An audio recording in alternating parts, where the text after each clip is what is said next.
A beautiful Hodier Black family. Welcome back to another episode here at the School of Urban Philosophy, where we are always straight up, straightforward, and straight to the point. Straight up, straightforward, and straight to the point. I'm looking forward for another great dynamic discussion here on the Black Forum. As always, we go in. And I see some of my favorites popping in the house. Sister Zenzi Zabali, race first, a BB for Hodier, my sister. Last week's episode was about development. So you trying to get that free book. Okay. I see you real fast. But so you was the first person to put an answer up. I'm going to see what the next three answers are.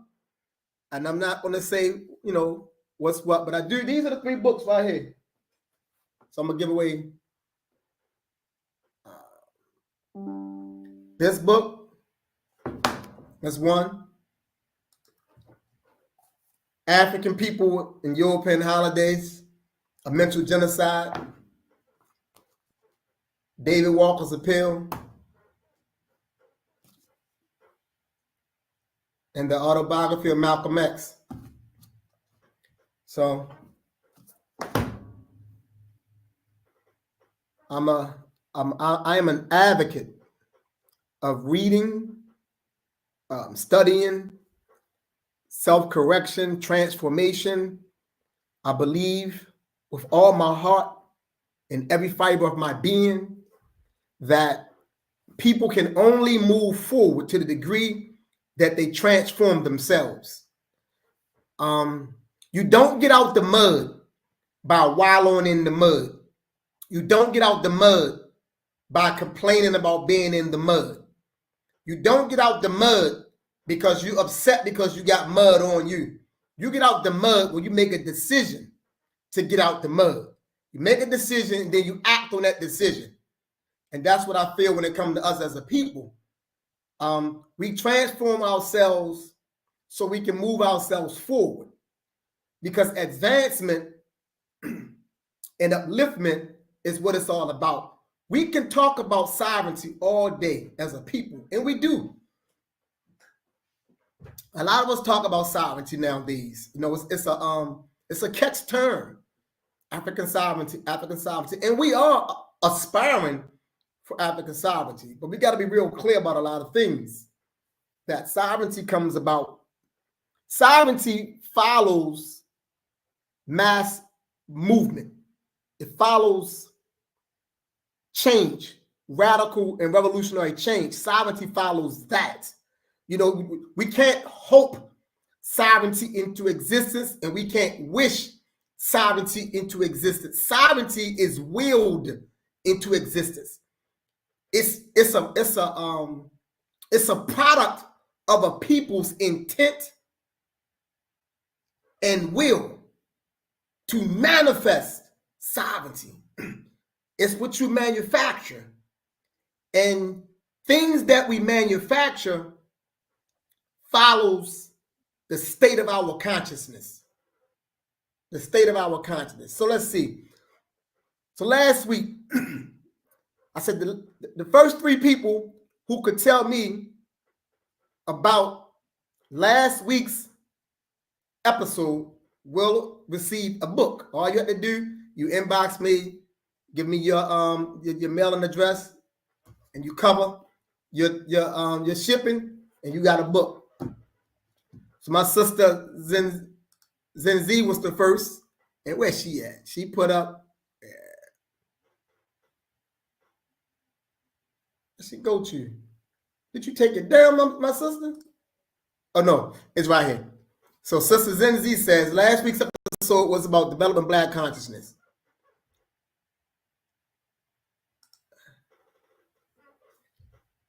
My brother, my field general out of Tampa, Florida, says last Thursday video was about developing consciousness and how emotion is dictated by consciousness. Okay, we got some students in the house. And Black consciousness. Okay. Got it. So you three, Zenzi, Ifa Bamala, and Black Meaning Africa, you got the 3 books. So I don't want to choose any books for anyone. So I'm gonna just go in order. Sister Zenzi, which one you want? Because you was first. We're gonna go like that. And then Ifa Bamala, after she choose hers, then you choose yours. Then the last one to go to, Black Men in Africa. So let me know which one you want, Sister Zenzi, of the 3. African People in European Holidays, David Walker's Appeal, or the autobiography of Malcolm X. And we'll keep it moving. And we'll do the same thing going forward because I love to give away books. I'm not sure which order I had them in. I'm not sure which order I had them in. So let me show you the book so you like David Walker's Appeal.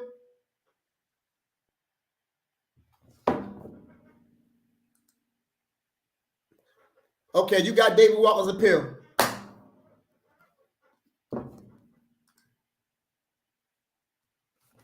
Okay, Ifa and my brother, Black Men in Africa, you got the autobiography of Malcolm X. I'll connect with all of you. Just provide me with the, the shipping address. And shipping, you handle that, and you got it. And I might throw some extra in there for y'all because I think it's very important for us to be involved in a process. I think it's very important to be involved in a process, and it's very important to recall. Recall says a lot. It says you remembered, or it says that you went back and you listened to it. You've done something, which I appreciate, because we have to move, we have to evolve, we have to grow as a people. So where do we want to go today? Do we want to stay in sync? Is there any way you want to go specifically? My audience, my students, my teachers, my educators, that's who we are. We're in a dialectical process here. We're educating one another. Currently, I am the facilitator of this process here. But I'll stick with what I've been trying to drill home for a while with our people, and I'll stick with human. By human, I'm speaking about Black African people. So when I say human, I'm talking about us. Human growth, development, and evolution. Human growth, development, and evolution. How do we bring it about?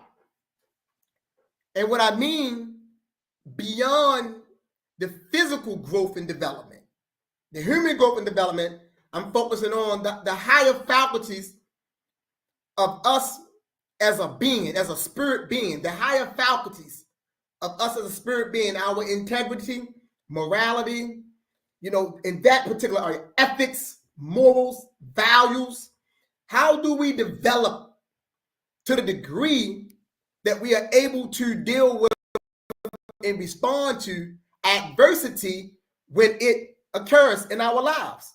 Because in most instances, adversity happens and we fall apart. And the reason we fall apart is because we haven't been developed in the proper areas of human growth and development to prepare us for life, real life. Oftentimes we live inside a fantasy world. We live too much inside the TVs and the videos. We live too much inside the lives of the celebrities, the football players, the baseball players, the basketball players. We live in their world, and their world is manufactured. Their world is entertaining, and they must exist because they must entertain the masses. The masses must be entertained because entertainment, when it's not cultural, when it's not revolutionary, it serves the function of putting the people to sleep. So these basketball players, these football players, these baseball players, the comedians, the actors, the singers, the dancers, they must exist to the degree that they exist within a capitalistic society because they serve a function. They serve a function. The masses must be entertained. Improper entertainment, follow me here real quick. Improper Entertainment puts you to sleep. Improper entertainment dulls your consciousness because it waters down reality. When the entertainment is false, when it's fake, when it's manufactured, it serves a political purpose for those who are in control. Nothing in this land is not political. Nothing is not political. So improper entertainment is a political function. It's a political function. And it serves the best interest of those who are in a position to rule. And those entertainers are not rulers. I don't care about them having multi-millions of dollars. They're not rulers. They're not rulers. They're not controlling anything. They're not making any policies that impact us. They're not redirecting resources in the Black community. They don't play a part in those decisions. They are just there. They are just there to take in the narrative, to chase the bag. That's what they are doing. All of them are chasing the bag, individually chasing the bag. And then what the masses do is the masses get caught up in their drama. And we like this. Oh, did you hear about what happened to Jay-Z or what Jay-Z said? Or did you see 50 Cent? Or did you hear about Monique? You know, those are our conversations. Those are our conversations. We're not engaged in the proper conversation because we are in the fantasy world. And because we live so much in the fantasy world, when real life happens, we're not prepared. We are not prepared when real life happens. Think about it. When this thing they call COVID-19 hit, think about how people responded to that. Because no one was actually prepared. Now, correction. You had some people who were prepared. Many were not prepared. That's the reason why you had the runs on the market, the toilet tissue, the water. You had all these things happening. People don't know what to do because they're not prepared because they was living in the fantasy world. So when real life hits, and real life is political.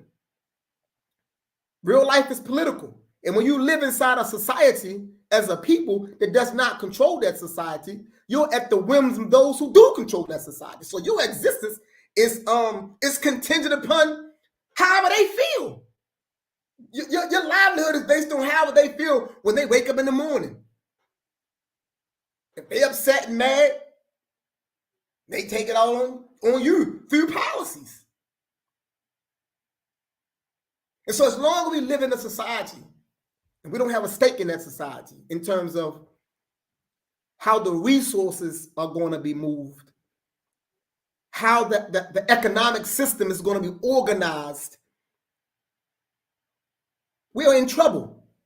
We don't recognize that we're in trouble because, once again, referring to last week, because the consciousness is low. So we don't recognize we're in trouble. It's like a baby. Like a baby. A baby will walk into the middle of the street because they do not recognize the dangers that they're walking into. They don't have the consciousness to process the danger. So they'll walk out there. You know, they'll walk down, they'll put their hand in fire.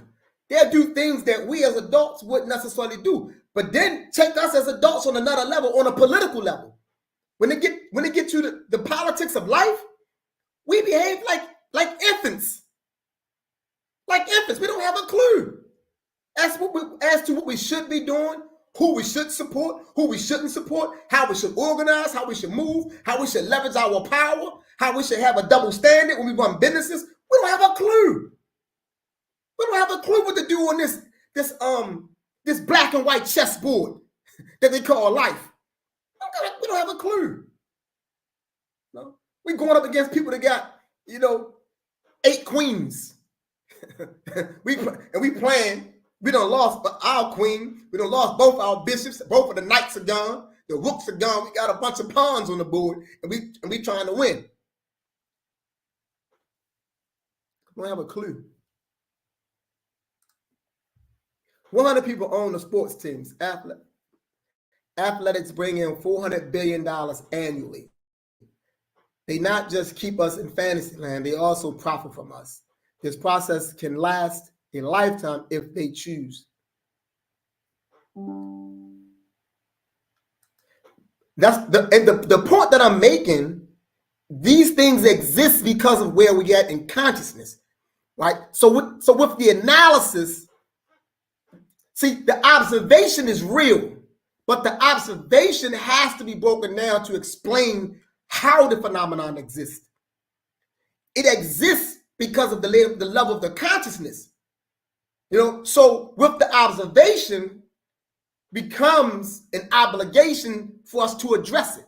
In addressing it, we must craft and devise ways and means to develop consciousness, whether that's another 100 people or 1 million people. It doesn't really matter.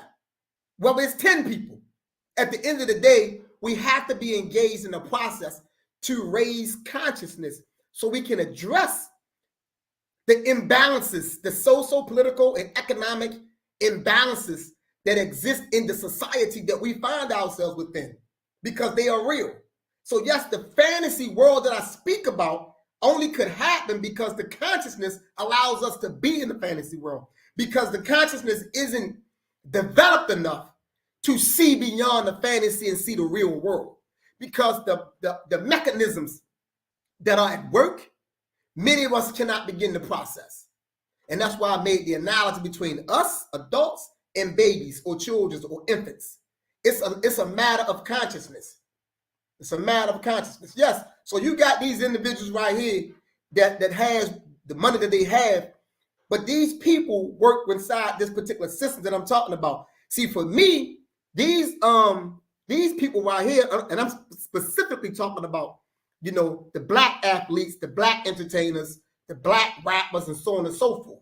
Now, those particular individuals happen to be in the position that they are in because the system and the society is structured so they can be there. They are sustained and maintained there. They serve a purpose. They serve a purpose. And their purpose is it's more than to just profit off of us, right? It's more than just that, because you can profit off of people only to the degree that those people don't know that they're being exploited. So yes, they are profiting, but it's also got to be something else there to maintain the exploitation. And that's the miseducation. That's the lack of consciousness. That's the foolishness that maintains the exploitation. So the exploitation becomes real. It becomes real in the sense that we accept the exploitation because we think it's a natural phenomenon built into this society. We think that the way things are structured is natural. So that's the reason why there's no uproar. There's no uproar because we don't recognize that it's not natural. Like case in point, I'll give you another example I like to use. The average person believes that the police, or what they call the police, is a natural institution within human society. And when it's not, but because it's so prevalent and talked about so easily among so many people, we naturally think and believe that the police is a naturally occurring institution within human society, when it's not. The police is a part of the overall state, and that serves a function. It plays into what you're talking about, right? So they're part of that. The police and all the various, breakdowns, FBI, ABC, BBE, all the letters, all the institutions, military, the public transportation police, they all serve the same function, right? To secure and protect the interests of the state. And those who have an interest in the state in terms of the property and the finances and the resources that they have been able to amass for themselves at the expense of everybody else.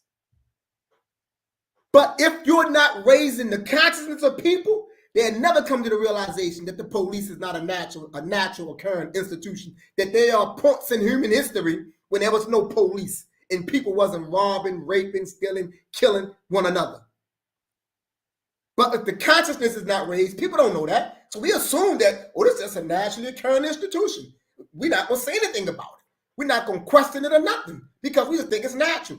And that's the point I'm getting to when we deal with these people who are put there by the system itself. Is set up for them to get there, sustains them where they're at so they can entertain us. The entertainment keeps us from what? Pursuing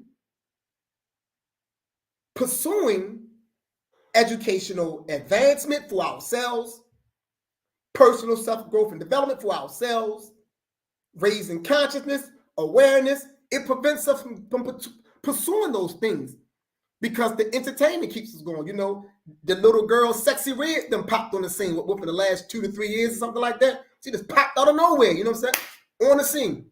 And bam, everyone is caught up in her, you know? And then we got black people, you know what I'm saying, that have black daughters, that's 11, 12, and 10, and they allow them to listen to and watch a Sexy Red. That's an issue of consciousness. That's an issue of consciousness.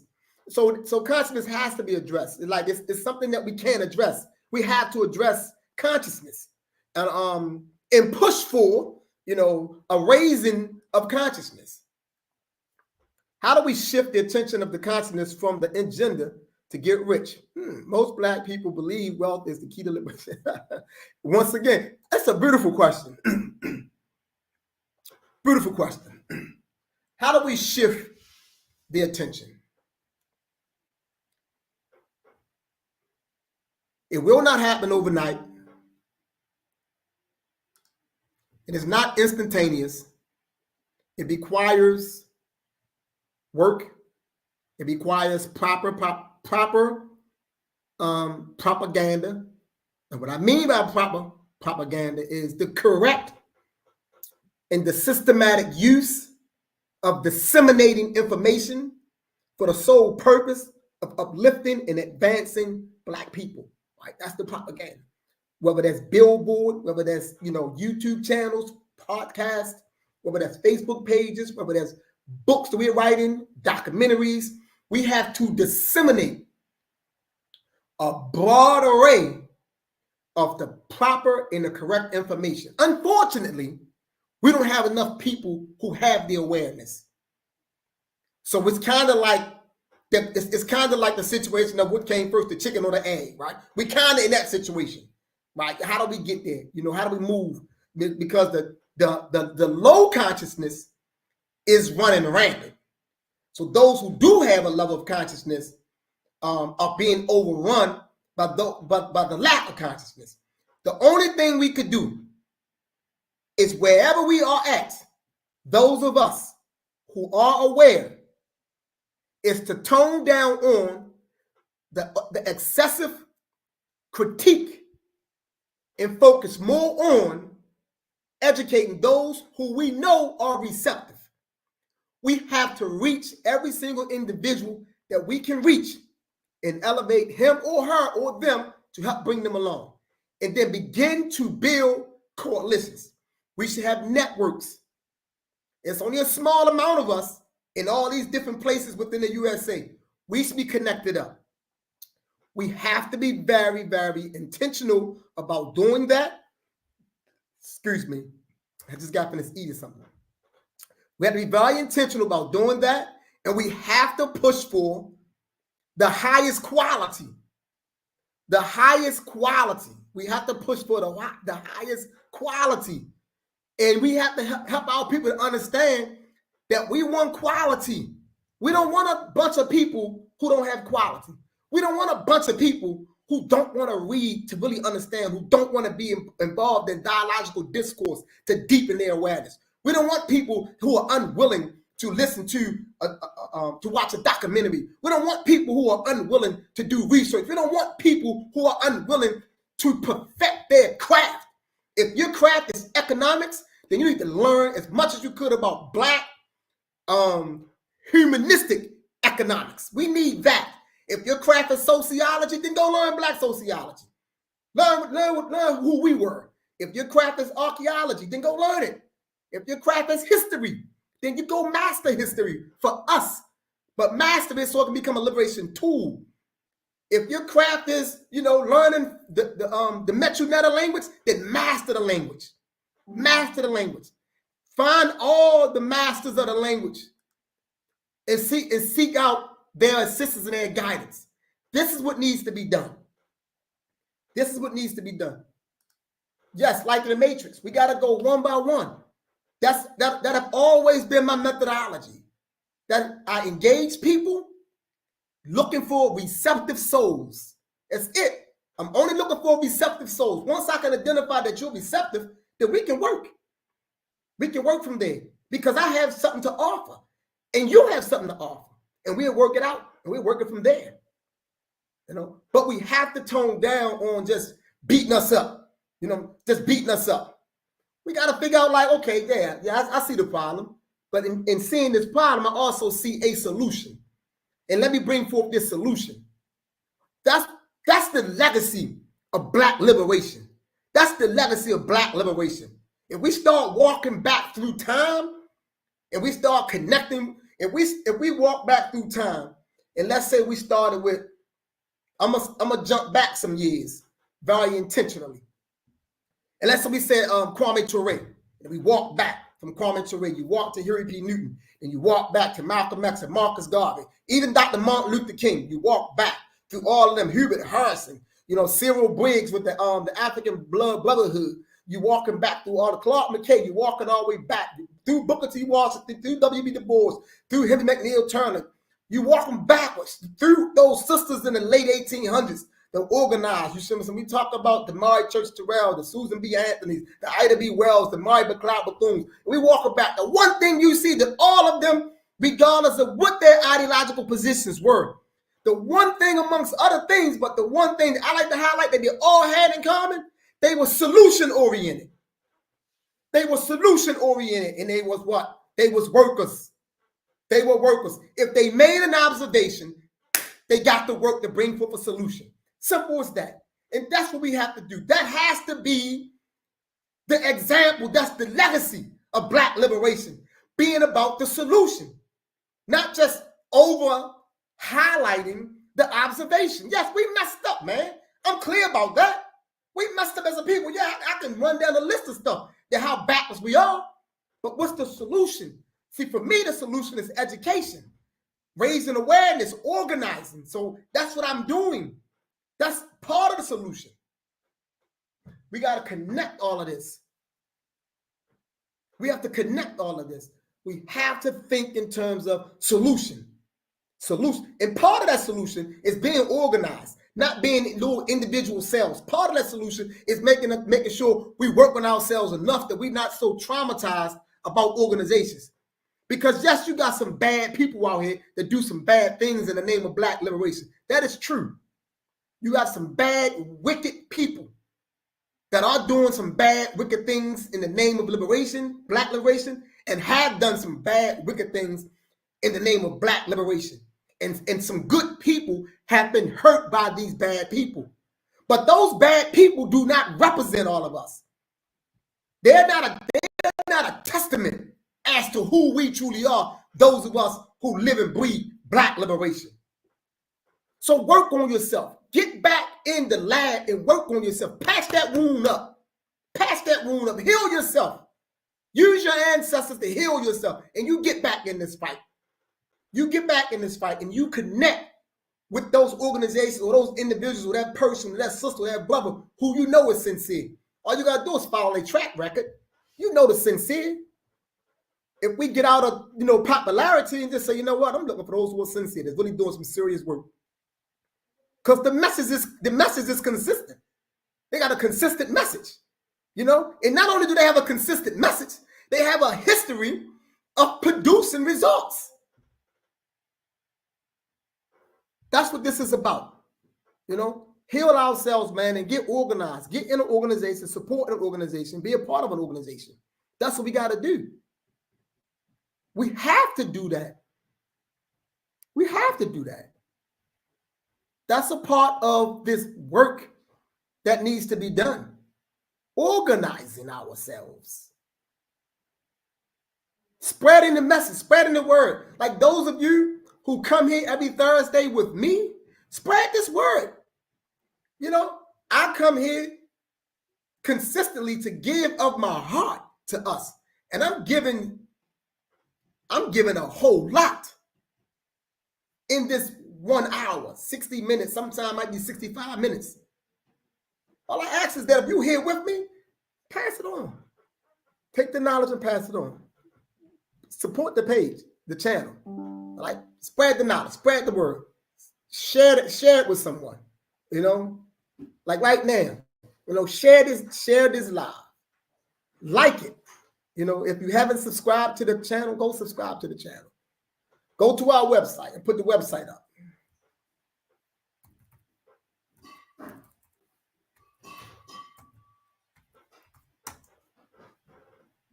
So that's the website, plm95.org. If you want, you know, if you want to be generous, you can always hit the Cash App.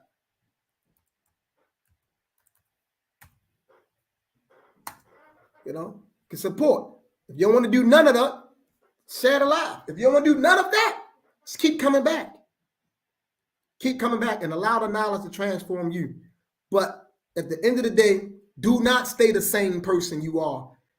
When you click on here, whether you come on at 9 o'clock or 9:30, you shouldn't be the same person when you end at 10 o'clock. You should be a different person. And I'm going to tell you why I said you should be a different person. Because I know the ancestors walked with me. I know that I am delivering an ancestral message capable of transforming you. That's without a doubt. So whenever you come on here and you get off here, you should be transformed. You should know something new and different. And like I said last week, you know the truth because the truth resonates with you because you're made in truth. So when you hear the truth, it resonates with you. So you know when you hear it, you feel the truth. So allow it to transform you. Don't fight against it. Don't push back. Let this truth transform you. But let's get this work done. Let's band together. Support those who you know that's doing the work. Support. Get behind it. Push it. Push the message. 3 things I want to share real quick. Building consciousness. The first thing to building consciousness is that we must accept the fact that we stand in ignorance. Like even me sharing what I share, I accept the fact that I stand in ignorance. And because I know I stand in ignorance, it compels me to keep searching to grow. See, I don't approach the situation like I stand outside of ignorance. And many people do that. You know, we read some books, get some information, and we start thinking that we have arrived. I don't feel like I arrived anywhere because I'm not seeking to arrive at any destination. I'm just on a process. I'm just in a process on a journey. And what keeps me going is the fact that I know I stand in ignorance. Number 1, never forget that. Accept that you stand in ignorance. Accept that. I'm going to ask you about these 3 things next week. So remember this, please. The first one, I'll say it again. Accept the fact that you stand in ignorance. You stand within ignorance. Accept that. And because as long as we keep that in the front of us, it will push us to keep going, to keep growing, to keep learning. The second thing, first thing, accept the fact that you stand in ignorance. The second thing,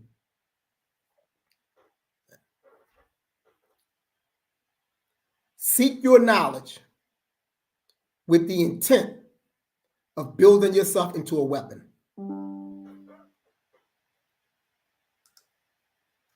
Seek your knowledge with the intent of building yourself into a weapon. Seek your knowledge with the intent of building yourself into a weapon. You want to develop to the degree that you are effective. You are effective at helping your people. You don't want to be somebody who just got a bunch of information and all you can do is just talk and pull on facts and get in frivolous debates. Like I don't think you probably can ever find anywhere online me actually going back and forth in some outlandish debate. You probably can't find it. I don't believe I ever done it. It's a misuse of energy. It's a total misuse of energy. Seek your knowledge with the intent of making yourself into a weapon. Number 2. That was number 2. And number 3. Perfect your knowledge in practice. Perfect your knowledge in practice. Perfect your knowledge in practice. Don't learn something just to say, I know this. Don't even misuse your energy and your time that way. Like, if you want to pursue something, pursue it like I say, you know what I'm saying? So that you can be effective. And you're going to become effective by what? By putting it to work, by utilizing it. So perfect your knowledge in practice. Perfect it in practice. We need competent, professional freedom fighters, man. That's what we need. They was effective during the civil rights movement because they was training one another. They trained them how to do a sit-in. What the ride on the buses was about, how to ball up. And even though I'm not of that mindset, but they had enough sense to know we got to train each other how to do what we're doing. So we need competent, professional freedom fighters. You don't need a hodgepodge of people who got a bunch of information that has no discipline and no training. We gets nothing done with that. Gets nothing done.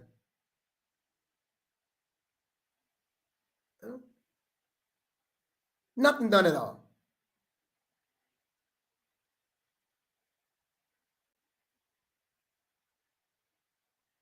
Three things. I'm going to share it back. I'm going to run it back for you again. Accept the fact that you stand in ignorance. Seek your knowledge with the intent of making yourself into a weapon. Perfect your knowledge in practice.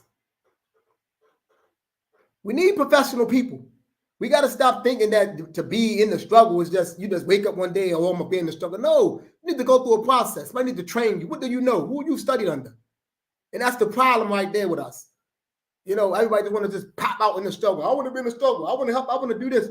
You have no training. You have no ideology. You're not clear. You don't even know who the enemy is. You don't even know what we're trying to do. You're in the way. You're in the way. And that's what's been happening for the last 25 years, if not 30.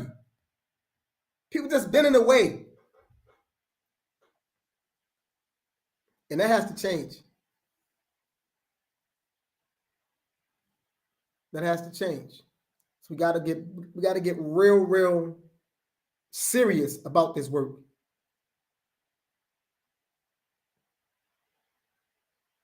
We need to know where we are going. And we have to be clear about the politics of all of this. We must be clear about the politics of all of this. To be political is to think in terms of what's best for you and your group. That's at the heart of it, you know.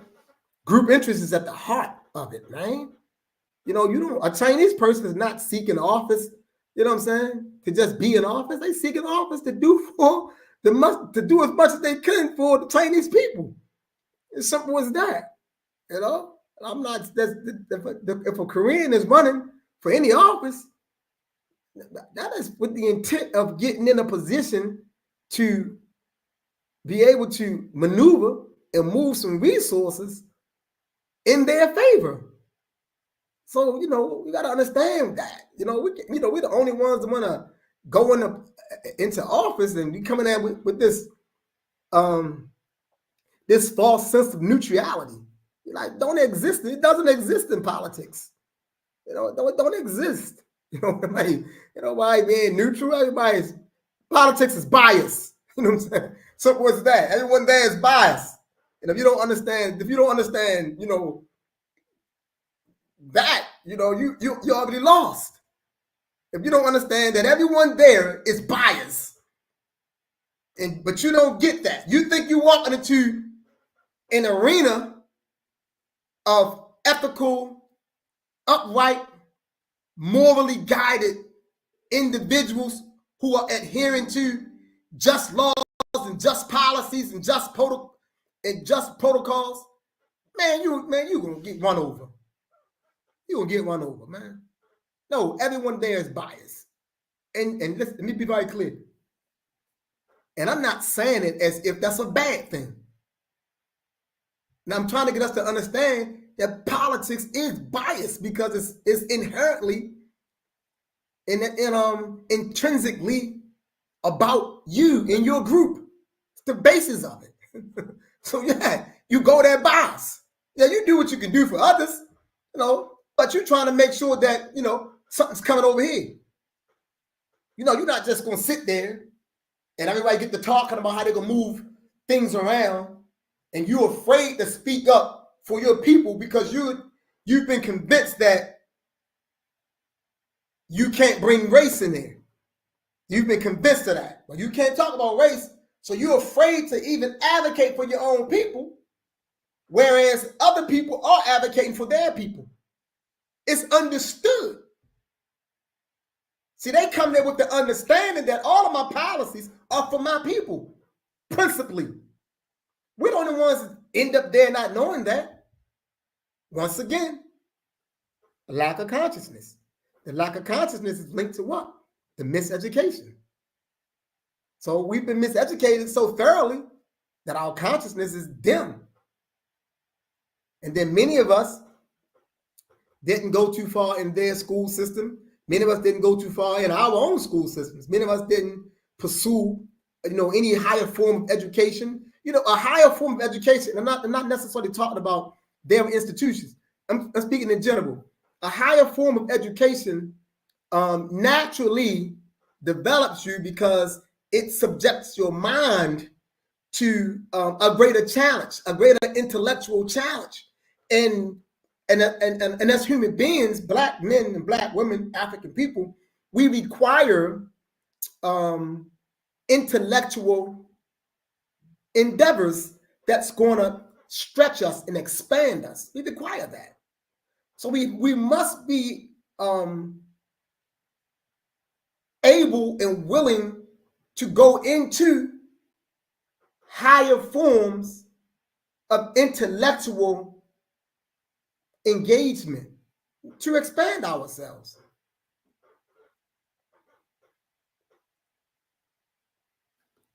Our children must be subjected to intellectual challenges.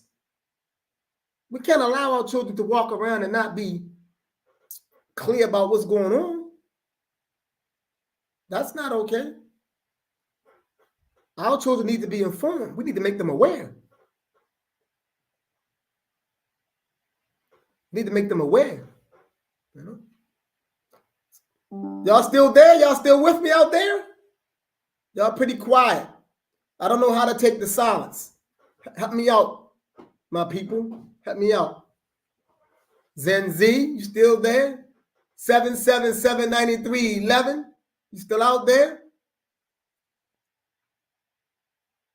Janiru 226. Where y'all at? Let me know you're still there. I heard a lot of silence in my house, man. I don't know how to take the silence. But this is the work we have to do. We have to engage and develop. Okay, who that? We here, okay. One.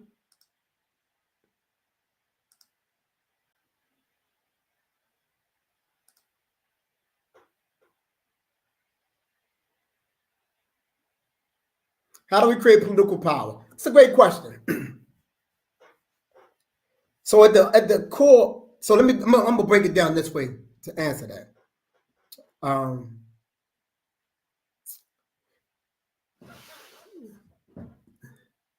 It ties, your question ties into the point that I've been making. We have to raise the consciousness, and in raising people's consciousness, you directly develop their political awareness. So when we raise consciousness in this regard, I'm talking about Black consciousness. So when Black consciousness is raised,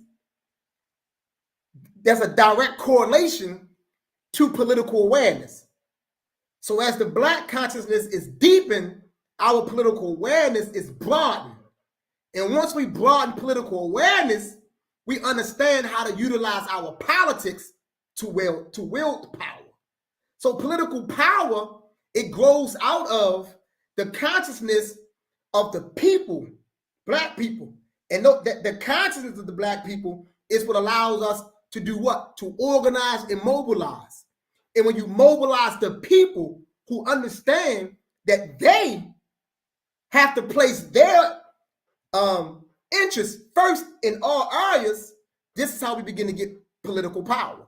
Now, in terms of the electoral sense, if you're speaking about it from the electoral sense, on the inside, it's the same thing, right? We got to be able to raise consciousness, organize people, mobilize people, and then you have to run specific people for offices who we know that are going to do what? Place the best interests of Black people first, and we rally behind them, and we get them in. I think when you start at the base level, I think you start at the community level, and you demonstrate the power. You organize in your community first and foremost, and you take a seat. If you're in Baltimore City, you take a district. It's simple as that. If you're in Baltimore City, you organize and take a district. It's doable. And once you take a district, that's demonstrating the capacity to win. That's going to demonstrate the capacity to win. You take a district, and you sit in that district, and you work from that district. You don't have a whole lot of power there, no doubt. You know what I'm saying? A city council person don't have a lot of power. You know what I'm saying? They're just a symbolic figurehead. However, it's a part of that process. So we go through the motion. You organize in a specific area, the people, you raise the consciousness of the people, meaning you go out there in that area, you engage the people in that area, you put propaganda in that area, you start study groups in that area, you get the people there, you're doing lectures, you're doing everything you can do to do what? To draw the people in a particular area into dialogue. And once the people start dialoguing, and you're also in that area, you're working, you're cleaning that area up, you're passing out food, you're passing out clothes, you know what I'm saying? You're responding to all the injustices that's happening. So it's a long, drawn-out process, but you're winning the people over. You're winning the people over. And as you pull people into the process, and they begin to take part in the process with you, they are beginning to do what? They're beginning to learn. Because it's only in the activity of liberation that you learn what liberation is. Right? You get an idea of it theoretically when you study it. But when you actively dive in and you start working, you got a clear idea as to what it truly is. You get the people in, moving like that, then you organize again. You run for a district, you get somebody in that district, and you work from that district for a while, and then you keep organizing, you spread out, you build your networks, then you set it up, and at some point you run for the mayor's office, which is doable. We got, like I say, in our history, we've done this before. So I'm not saying anything that hasn't been done. We've done this, and it can be done again. Where we at today, we got people that talk Black liberation who don't want to do the preliminary work. And the preliminary work is going in the neighborhoods and raising the awareness and the consciousness of the people. We don't want to do that preliminary work no more. And we say we don't want to do it. We come up with these sophisticated reasons why we don't do it. Right? But that's the issue. You cannot get around that part of the process. That preliminary work has to be done. And that's how we can get political power, my brother. We get it just like that. We've done it. Chukwe Lumumba did it when he was down in Mississippi.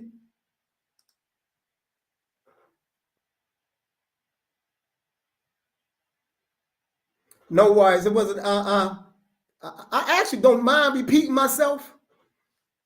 I really don't. I don't mind repeating myself when I know that it's when it's coming from a legitimate and a sincere place. I'm okay with that because part of being an educator is to use a little bit of repetitions every now and then. It's okay. I understand repetition. I'm okay with that, and I appreciate the questions because the questions actually they help me, to expand and go deeper. Each question allows me to go deeper and put something out there that I probably would not have touched on in that way. So that's why I'm always welcoming, the questions to move this thing forward, because that's what this is about. Like, we're building a little small community here because some of the people who are here, show up every Thursday. But I want us to start bringing somebody with us, though. Like, that's the work. That's the preliminary work, right? If you feel like this channel,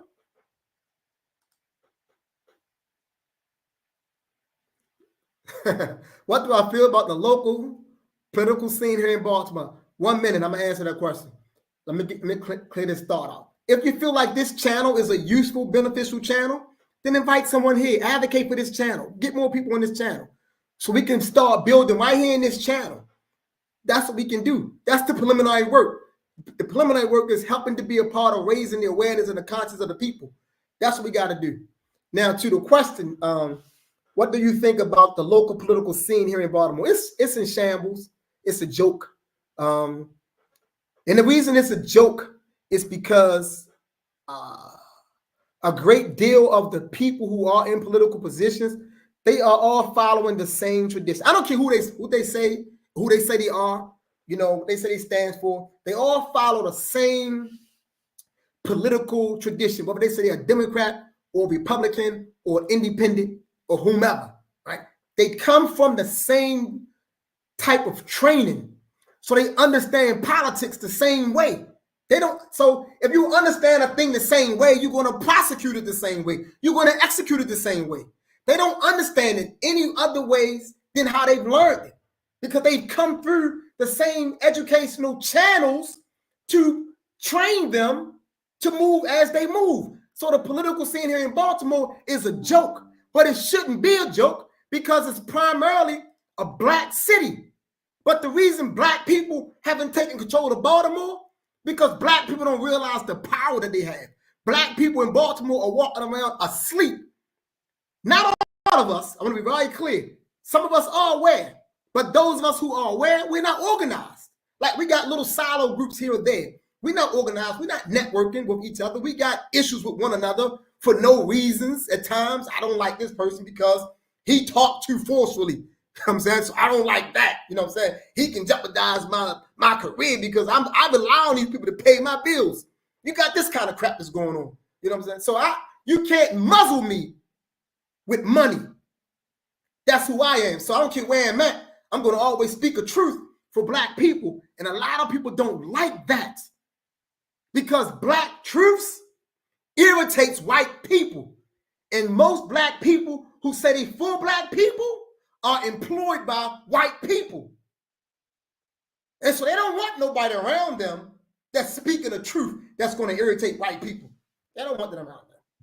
So the political scene here in Baltimore is a joke. But it ain't going to stay that way, though, because Baltimore got a lot of potential. It's a beautiful city, man. It's great. It's powerful. It has a rich history. It's just some work needs to be done. And we're working. We are working here. You got some groups here that are working, that are doing some things. We still have some work to do in terms of the groups. We can do better about networking a little bit more better. We could coordinate a little better. So there's some things that we can do that I'm speaking about. But in the general sense, the political scene is a joke. However, things are going to get better, because like I say, you got some beautiful people here that's doing some good work.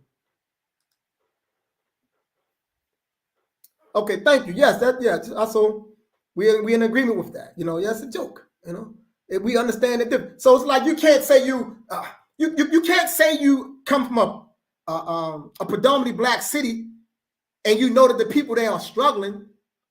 And they're struggling. They got drugs on their communities. You got guns on their communities. You got all these vacant houses that you got access to. You can do anything as a mayor for the most part in your city. You know, granted, yeah, there's some limitations, but you can help your people. You can look at the city and say, well, dang, man, this thing ain't right.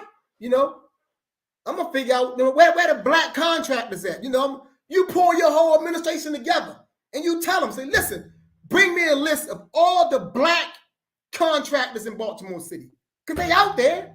Bring them to the table, talk to them, figure out who got these things, everything in order. Let them know what's up, man. Listen, do you got everything in order? And then get some of those contracts to them. Let them build the city up. Why when you drive down Baltimore City and you see all the construction, it's all these big white construction companies that's doing it. Why? Like that's what I mean. And everybody been doing that. They've been following Schaefer since the 70s. It ain't nothing changed. You know what I'm saying? I don't care who in there was a black person or a white person. They do the same thing. You know? Then you got all these black organizations out here on the ground that's doing serious work in the communities, transforming communities' lives. They doing substance abuse work. They doing violence prevention work. They doing trauma-informed work. Can't get funding. They can't get funding because you making sure all the resources go to the primarily major big white organizations. What type of black person going to do something like that? No, bring them together.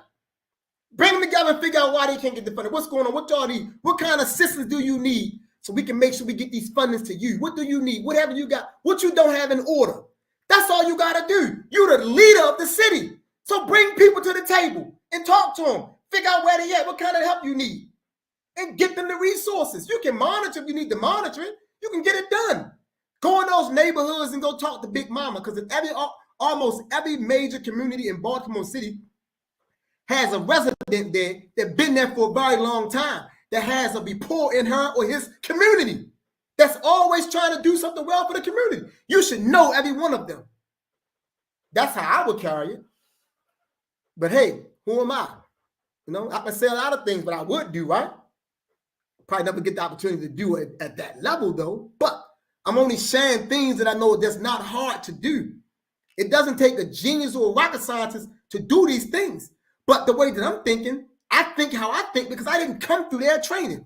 So they'd never think like this because their training doesn't instruct them to think this way. It doesn't prepare them to think this way. They can only think in a way that perpetuates the current state of affairs as it relates to black people, black exploitation and black oppression. Simple as that. Black miseducation. The school system is falling apart.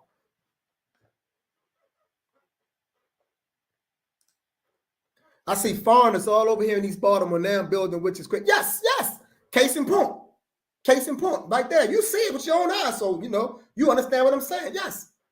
Case in point. The reason being, because like I say early on, see, black people, not all of us, I gotta always say that because when I say black people, people think I'm talking about everybody. I'm not talking about everybody because I know it doesn't apply to everybody. But black people who have been miseducated are afraid to advocate for themselves. So they don't advocate for themselves when they're in position to do so. See, they not want to make sure that, you know, the black people, case in point, all the black people that got locked up under these bad polices over the last 25 years in Baltimore City, some of those people are coming home. They've been coming home for the last 2 to 3 years. All the young black men that got ushered into prison in the 90s under the Clinton administration, that was called what? Super predators.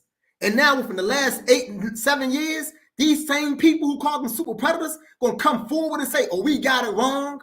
We wasn't supposed to call them super predators, but you locked up so many young black men, 13, 14, 15, 16, and you sent them to prison with football numbers, 25 years, 30 years, 40 years, 50 years, took their lives from them. These people stayed locked up 22, 27, 30 years. Then they come home and they can't even find employment. They can't find housing. And you mean to tell me, you know what I'm saying, that you don't got enough sense to know that that crap happened in this country and you're in a position to help and you don't help? Come on now. What about all the black men or black women and men that's in the state of Maryland that been home for prison for over 20 years, who haven't been charged for the last 30 years, but their record is still being used against them? And we got a black, what are you supposed to be, a black governor? Man, come on, man. You're supposed to be giving people pardon all day long. Why are you going to hold it over a person's head? If a person got convicted in 1990 and served 15 years and came home in 2005 and been home from prison for 15 years, why is that person still being held down? Why not just get a person a pardon and get the crap off his record so him or her can go on and move on and do some things? You can't even become an insurance person in the state of Maryland if you got a criminal record. And you could have caught the charge 35 years ago. And we got a black governor.